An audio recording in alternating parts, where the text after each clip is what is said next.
একদিকে আপনার শ্রীকৃষ্ণের প্রতি বিশ্বাস আছে, অন্যদিকে জ্যোতিষীর কাছে রাশিফল দেখাতে গিয়ে আপনি চিন্তিত হচ্ছেন। তার মানে বিশ্বাস আপনার শক্তিশালী নয়। ভাগ্যকেও পরিবর্তন করা যায় বন্ধুরা। আমি তোমাদের মহাভারতের একটি গল্প বলবো এবং তা শোনার পর তোমরা সিদ্ধান্ত নেবেন যে তোমাদের ভাগ্য দুর্বল, না আপনি ভাগ্যের কারণে এমন করছেন, না তোমার বিশ্বাস দুর্বল। তাই দেখুন কাজ কিসের ওপর করতে হবে। হরে কৃষ্ণ বন্ধুরা, আমি সৌরভ। আমি তোমাদের সেই সময়ের গল্প বলবো যখন ভগবান শ্রীকৃষ্ণ, যিনি পাণ্ডবদের জন্য কৌরবদের কাছে 5টি স্থান দিতে বলতে গিয়েছিলেন, যাতে তারাও আরামে থাকতে পারে, আরামে বাঁচে, আরামে থাকেন। যখন শ্রীকৃষ্ণ একথা বলে, শকুনি দুর্যোধনকে বললেন, দেখুন দুর্যোধন, শ্রীকৃষ্ণ পাণ্ডবদের আনুকূল্য নিয়ে এসেছে, সে একটা প্রতারক, সে তাদের জন্য 5টা জায়গা চাইছে, তাই দেখুন এটা ঠিক না। দুর্যোধন, যার নাম ছিল সুরধন, সেই সুরধন তার কর্মে দুর্যোধন হয়েছিলেন।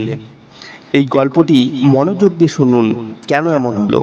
তাই যে দুর্যোধন ছিল, সে এতে খুব রেগে যায় এবং সৈন্যদের বলে তাকে বন্দি করার জন্য।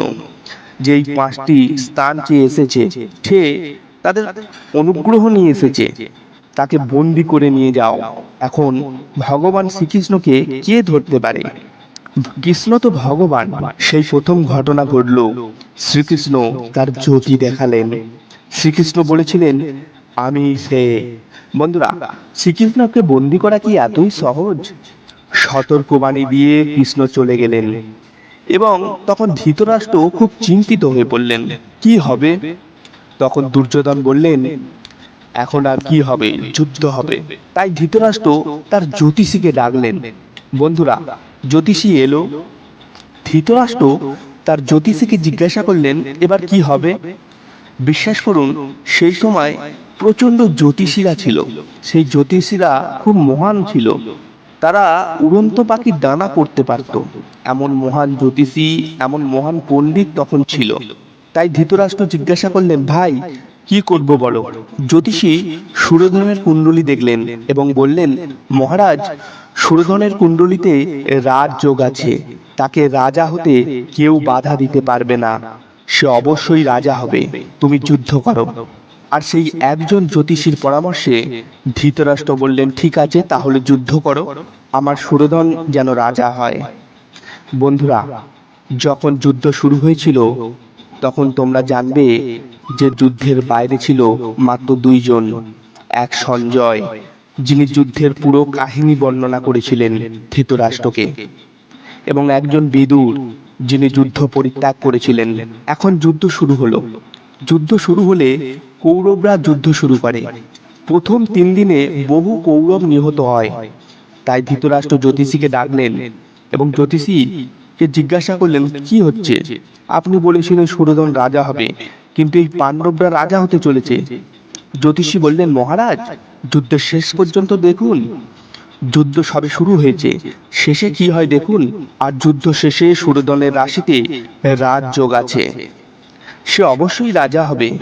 বন্ধুরা, 18 দিনের এই ভয়ঙ্কর যুদ্ধের 10 দিন কেটে গেলে ধৃতরাষ্ট্র ভয় পেয়ে যায়, কারণ ইতিমধ্যেই বহু কৌরবকে হত্যা করা হয়েছিল। কৌরব সেনা সমাপ্ত হলো।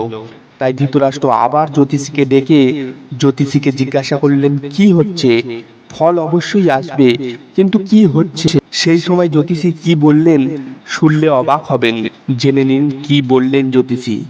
জ্যোতিষী বললেন, ওখানে এমন কেউ আছেন যিনি নক্ষত্রের দিক পরিবর্তন করেছেন, এমন কেউ আছেন যিনি সময় ও সীমার বাইরে, সেখানে কেউ আছে। তখন বিদুর বললেন, ওখানে কৃষ্ণ আছেন, ভগবান আছেন। হরে কৃষ্ণ বন্ধুরা, যেখানে কৃষ্ণ থাকে, যেখানে আমার ঠাকুর থাকে, সেখানে সব নক্ষত্র, সব দিশা তার ইশারায় চলে। তো কুণ্ডলিতে নয়, শ্রীকৃষ্ণের ওপর ভরসা রাখুন। বিশ্বাস করুন, যখন আপনার জীবন রূপী রথকে শ্রীকৃষ্ণ চালাবেন, তো মহাভারত যতই বড় হোক না কেন, সামনের যোদ্ধা যতই বড় হোক না কেন, তারা ধরাশায়ী হয়ে যাবে। সুরধন দুর্যোধন হয়েছিল, আর তার কুণ্ডলিতে রাজযোগ ছিল, কিন্তু তার রাস্তা ধর্মের ছিল না। তার রাস্তা ভালো কর্মের ছিল না। তো বন্ধুরা, কুণ্ডলী বদলাতে সময় লাগে না।